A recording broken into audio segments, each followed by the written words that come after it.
کہ بندہ کھاتا پیتا نہیں ہے، لیکن اگر کوئی پرون ہو کہ اس کا بلڈ پریشر کم ہو تو آپ دیکھیں، ایک تو پھر اس کو روزہ نہ رکھوائیں، دوسرا ایسی چیز ضرور دے دیا کریں جس سے بلڈ پریشر زیادہ ہوتا ہو، تیسرا آپ دیکھ لیں کہ کہیں وہ دوائیاں زیادہ تو نہیں لے رہی، اگر بلڈ پریشر کی دوائی وہ لے رہی ہے، ایک گولی لے رہی ہے تو اس کو آدھی کر لو اگر کم ہوتا ہے، یا چند دنوں کے لیے بند کر لیا کرو، تاکہ وہ بلڈ پریشر کی میڈیسن، بی پی بھی کم ہوتا ہے، اوپر سے وہ بلڈ پریشر کی میڈیسن بھی لے رہی ہوتی ہے، تو بہتر یہ ہے کہ اگر وہ میڈیسن لے رہی ہے تو پہلے وہ بند کر دو، اور اگر اس سے ٹھیک نہیں ہوتا پھر آپ کسی نزدیکی ڈاکٹر سے جا کر اس کا پھر آپ صحیح چیک اپ کرائیں کہ کیا وجہ ہے، اس میں پھر آپ کو انویسٹیگیشن کرانی پڑے گی، تو پھر بہتر یہ ہوگا کہ کوئی نزدیکی ڈاکٹر آپ کے پاس جو موجود ہو، یا کوئی کارڈیالوجسٹ ہو جو اس کے پاس آپ مشورہ کرنے کے لیے چلے جائے تو بہتر ہوگا۔ اچھا ڈاکٹر صاحب، ذیابطیس اور ہائی بلڈ پریشر کی ادویات استعمال کرنے کا صحیح وقت کیا ہے، اور کیا رمضان سے پہلے اپنے فزیشین کے پاس وزٹ کرنا چاہیے؟ بالکل، میرے خیال میں یہ جو دوائیوں کا وقت ہے، میں آپ کے سوال سے پہلے ہی بتا چکا ہوں، بہتر یہی ہوتا ہے کہ آپ جس فزیشین سے مشورہ کر رہے ہیں، جس فزیشین سے آپ علاج کر رہے ہیں، تو پہلے رمضان شروع ہونے سے پہلے ایک دفعہ وزٹ ضروری ہے کہ آپ اس سے سمجھ لیں۔ میڈیسن کے بارے میں نے آپ کو بتا دیا تھا پہلے بھی کہ بلڈ پریشر کی یوزولی میڈیسن جو ہم دیتے ہیں وہ دن میں ایک بار لینی پڑتی ہیں، تو وہ آپ رمضان میں بھی لے سکتے ہیں، تو بجائے دن کو لینے کے آپ شام کو، رات کو سونے سے پہلے لے سکتے ہیں۔ بلڈ شوگر کی بھی اگر وہ ایک ٹائم میڈیسن لے رہے، مطلب صبح سویرے ناشتے سے پہلے جو اکثر دوائیاں دیتے ہیں، تو وہ آپ ایسے کر لیں کہ وہ ایک ٹائم والی میڈیسن صبح کی بجائے آپ شام کو افطاری کے وقت لے لیا کریں، ٹھیک ہے؟ لیکن اگر وہ دو ٹائم لے رہے ہیں تو اس میں جو صبح والی گولی ہوتی ہے وہ آپ شام کو لے لیں گے، اور جو شام والی دوائی ہے وہ آپ صبح سحری کے وقت لیں گے، لیکن اس کا یوزولی اچھا یہی ہوتا ہے کہ ڈوز کم کر لیں، کیونکہ خدا نخواستہ دن کو روزہ ہوتا ہے تو کہیں آپ کی شوگر کم نہ ہو جائے زیادہ۔ اچھا ڈاکٹر صاحب، اکثر مریضوں کو روزے کے دوران بلڈ پریشر، شوگر کم ہونے اور بڑھنے کی صورت میں کیا تجاویز اختیار کرنی چاہیے؟ وہی جیسے میں نے آپ کو کہا نا کہ اگر آپ کو اندیشہ ہوتا ہے کہ دن کے دوران روزہ میرا یا شوگر کم ہو سکتا ہے یا بلڈ پریشر کم ہو سکتا ہے، تو آپ اپنی ڈوز جو ہے دوائی کی وہ آدھی کر لیا کرو۔ علامات تو شوگر کم ہونے کی میرے خیال میں جو بھی شوگر کا مریض ہے اس کو پتہ ہوتا ہے کہ کیا کیا علامات ہوتی ہیں، آپ کو انودگی آنا شروع ہو جاتی ہے، آپ کو ٹھنڈے ٹھنڈے پسینہ شروع ہو جاتے ہیں، اور آپ پہ نیند طاری ہونا شروع ہو جاتی ہے، تو اس کا مطلب ہے کہ آپ کا شوگر کم ہو رہا ہے، تو پھر تو مجبوری ہے، شوگر کم ہو جائے تو آپ کو روزہ تو پھر آپ کو توڑنا پڑتا ہے، اور مجبوری آپ پھر روزہ توڑ لیں اور ڈائریکٹ اسپتال پہنچے یا کوئی میٹھی سی چیز کھا لیں۔ اور میں اپنے سننے والوں سے کہنا چاہوں گی کہ اگر آپ بھی پروگرام میں شامل ہونا چاہتے ہیں 040، اور دیکھتے ہیں کہ ہمارے ساتھ لائن پر کون موجود ہے۔ السلام علیکم۔ وعلیکم السلام جی، السلام علیکم۔ وعلیکم السلام، کون کہاں سے؟ میں سید طیب حسین بات کر رہا ہوں، ایبٹ آباد سے۔ سید طیب حسین، کیا کہنا چاہیں گے آپ؟ جی ڈاکٹر صاحب سے بات کرنی تھی۔ جی بالکل جی بالکل، میں حاضر ہوں، بات کریں۔ میں نے پوچھنا تھا جی، یہ دو بات میرے، ایک تو یہ سوال ہے کہ کچھ ہارٹ پیشنٹ جو ہیں شہر کے اندر ہیں، وہ تو ڈائریکٹلی ایزیلی ایکسیس کر سکتے ہیں، گاؤں وغیرہ میں ہے یا دور دیہات علاقوں میں ہے، تو ان کے لیے کیا ریمیڈیز ہوں گی یا کیا کہہ سکتے ہیں ہمارے پاس، کیا انہیں کرنا چاہیے اگر ہارٹ کا پرابلم انہیں ہو جاتا ہے؟ اور دوسرا کوشچن یہ ہے کہ جو بی پی کے پیشنٹ ہے زیادہ تر، اسپتال نہ پہنچ سکتے ہو تو پہلے تو آپ کو، ہیلو، جی جی، ہم آپ کے سوال کے جواب دے رہے ہیں۔ اچھا تھینک یو، ہم نے آپ کا سوال سن لیا۔ آپ نے یہ پوچھا ہے کہ اگر کوئی بندہ شہر سے دور ہو، ہسپتال کے نزدیک نہ ہو، ہیلتھ فیسلٹی نزدیک نہ ہو، تو وہ کس طرح اپنے آپ کو دل کی، پہلے تو آپ کو دل کی علامات سمجھنی چاہیے کہ یہ دل کا مسئلہ ہے کہ نہیں ہے۔ اگر آپ کو چلتے ہوئے سانس چڑھتا ہے، یا لیٹے ہوئے سانس چڑھتا ہے، یا آپ کو سینے میں جکڑ محسوس ہوتی ہے، جکڑن محسوس ہوتی ہے، درد محسوس ہوتا ہے، یا کوئی بوجھ محسوس ہوتا ہے، تو یہ دل کی علامات ہو سکتی ہیں۔ گھر میں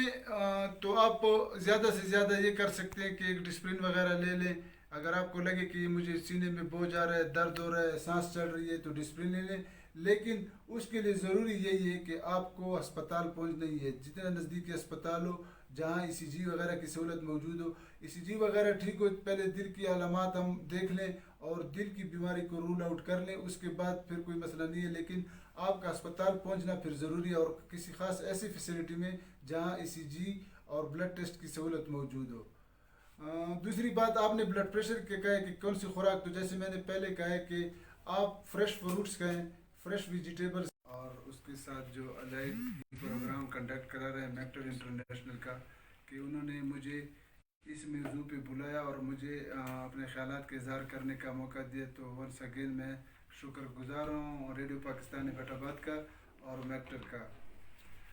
جیسے کہ آپ نے وہ سوال کیا کہ ہائی بلڈ پریشر اور ذیابیطس کے متعلق, تو بلڈ پریشر کو ہم عام زبان میں بلند فشار خون کہتے ہیں, جس کا مطلب یہ ہے کہ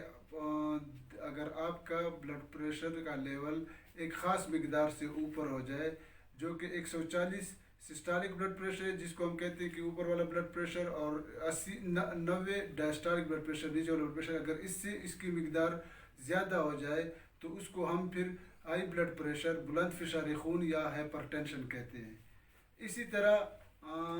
ذیابیطس جو ہے وہ انسان میں جو انسان کا جو سارا وجود کا دار و مدار ہے وہ اس کی خوراک گلوکوز کی ہے جو اس کو ضرورت ہوتی ہے, لیکن جیسے کہ ہر چیز کی مقدار اگر زیادہ ہو جائے تو وہ خطرناک ہو جاتی ہے, تو اس طرح اگر خون میں بلڈ گلوکوز کا لیول اپنے مقدار سے زیادہ بڑھ جائے تو وہ ذیابیطس کہلاتا ہے. بلڈ پریشر اور ذیابیطس, بلڈ پریشر کو ہم سائلنٹ کلر بھی کہتے ہیں, اس کو خاموش قاتل بھی کہتے ہیں. اس کی وجہ یہ کہ اکثر اس میں کوئی سمٹمز نہیں ہوتے, کوئی علامات مریض کو نہیں ہوتے. کسی کو کبھی کبھار کوئی وہ یہ شکایت کرتا ہے کہ مجھے سر میں درد وغیرہ ہوتا ہے یا کوئی تھکن وغیرہ ہوتی ہے, یا جب چلتا ہو تو سانس چڑھتی ہے, ادروائز کافی لوگوں میں اس کی علامات ایسی خاص نہیں پائی جاتی ہیں. تو دیٹ از وائی اس کو سائلنٹ کلر کہا جاتا ہے اور اس کو خاموش قاتل بھی کہا جاتا ہے, کیونکہ جب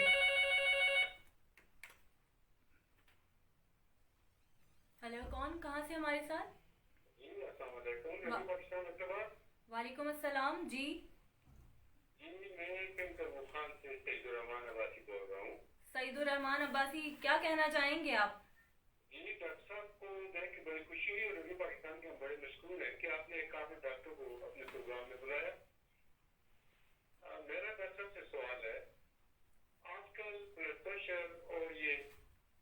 ذیابیطس شوگر عام ہو رہی ہے, حالانکہ دیہاتوں میں لوگ زیادہ کام کرنے والے ہیں, ہارڈ ورکر ہیں, اس کے باوجود یہ مرض بڑھتی جا رہی ہے. اس بارے میں آپ کیا رائے دیں گے کہ لوگوں کو کیا کرنا چاہیے, کون سی احتیاطی تدابیر اختیار کرنی چاہیے, اور خوراک کھانے میں یا جو چیزیں ہم روزمرہ استعمال کرتے ہیں یا ہمارے جو معمولات ہیں زندگی کے, ان میں کیا ہونا چاہیے کہ جس کی وجہ سے ہم ان موذی امراض سے بچ سکیں اور ایک صحت مند زندگی گزار سکیں. جی شکریہ. جی بہت شکریہ, ہم آپ کے سوال کا جواب دیتے ہیں. بہت شکریہ باسی صاحب, آپ نے بڑا پرٹیننٹ اور ویلڈ کوشچن پوچھا ہے کہ آج کل ویسے تو ساری بیماریاں آن رائز ہیں, ساری بیماریاں بڑھ رہی ہیں, لیکن بلڈ پریشر اور ذیابیطس ہمارے معاشرے میں بہت عام ہو رہے ہیں. اور میرے خیال میں ایک تو اس میں ایک جینیٹک فیکٹر کا رول ہوتا ہے کہ جینیٹیکلی جو لوگ پرون ہوتے ہیں, جو اس بیماری کے بلڈ پریشر یا ذیابیطس کے لیے پرون ہوتے ہیں, ایک وہ فیکٹر ہے. لیکن باقی جو ہمارے دوسرے عوامل ساتھ ہیں, جیسے کہ آج کل بہت زیادہ سٹریس ہے, ہر کوئی پریشان ہے. دوسرا ہماری زندگی بڑا سیڈنٹری لائف سٹائل ہو گیا ہے, کام کاج ہے نہیں, بس سب کچھ گاڑی سے اترنا, گاڑی میں بیٹھنا ہر جگہ پہ. مطلب اگر آپ کی ورزش وغیرہ نہیں ہے تو یہ بھی ایک پری ڈسپوز کرتا ہے کہ آپ کو بلڈ پریشر اور ذیابیطس ہو سکے. تیسرا موٹاپا, اوور ایٹنگ, بنچ فوڈز, یہ چیزیں جو ہم کھاتے ہیں تو اس کی وجہ سے بھی آپ موٹاپے کا شکار ہو گئے ہوتے ہیں, اور وہی پھر بعد میں جا کے بلڈ پریشر اور شوگر کا موجب بنتا ہے. بچنا کس طرح چاہیے, تو بچنے کے لیے آپ 4-5 چیزیں جو موٹی موٹی چیزیں, ایک تو آپ ورزش کا باقاعدہ خیال رکھیں. بہتر کتابیں تو یہی کہتی ہیں کہ ہفتے میں 5 دن اور دن میں آدھا گھنٹہ اگر آپ باقاعدگی سے ورزش کرتے ہیں تو آپ کافی سارے مسائل سے بچ سکتے ہیں. صرف بلڈ پریشر اور شوگر نہیں, ڈپریشن سے ایون آپ بچ سکتے ہیں اگر آپ باقاعدگی سے ورزش کریں.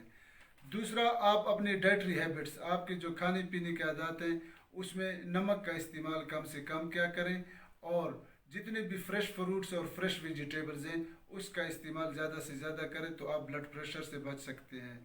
اور ذیابیطس سے سچی بات ہے ایسی کوئی بچاؤ کا طریقہ نہیں ہے, کیونکہ ذیابیطس جو ہے وہ آپ کے جینیٹکلی آپ کے خاندانی موروثی ٹائپ ہوتی ہے. اگر وہ آپ پہ چلتی آ رہی ہے تو آپ اس سے بچ نہیں سکتے، لیکن ہاں ایک دو باتوں سے وہ بچ سکتے ہیں کہ آپ زیادہ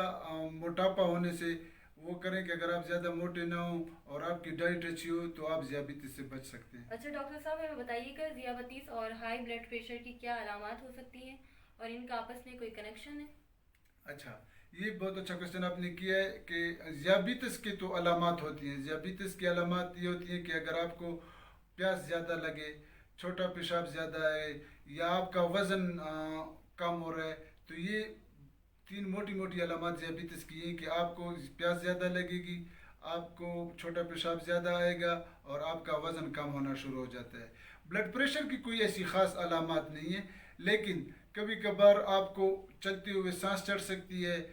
سر درد ہو سکتا ہے۔ باقی بلڈ پریشر میں نے جیسے آپ کو کہا کہ اس کو خاموش قاتل کہتے ہیں، تو وہ اسی وجہ سے کہتے ہیں کہ وہ جب آپ کو ہارٹ اٹیک کروا دے گا اس کے بعد پتہ چلے گا کہ مجھے بلڈ پریشر ہے۔ اگر آپ کے گردے بیٹھ جائیں گے، گردوں کا مسئلہ کرا دے گا اور آپ جا کے بلڈ پریشر چیک کراتے ہیں تو پھر پتہ چل جاتا ہے۔ یا فالج، یہ تین مین چیزیں بلڈ پریشر ہٹ کرتا ہے، گردوں کو، دل کو اور دماغ کو۔ گردوں کو کرتا ہے تو گردے کا مسئلہ بن جاتا ہے اور آپ کو خدا نخواستہ ڈائلیسس پہ جانا پڑتا ہے۔ دل میں آپ کو ہارٹ اٹیک وغیرہ کروا سکتا ہے، ہارٹ فیلئر کروا سکتا ہے، اور دماغ میں فالج کروا سکتا ہے۔ اور اسی لیے وہ کہتے ہیں کہ آپ اگر پہلے سے روٹین چیک اپ کر لیں اور بلڈ پریشر کنٹرول رکھیں تو آپ ان سے بچ سکتے ہیں۔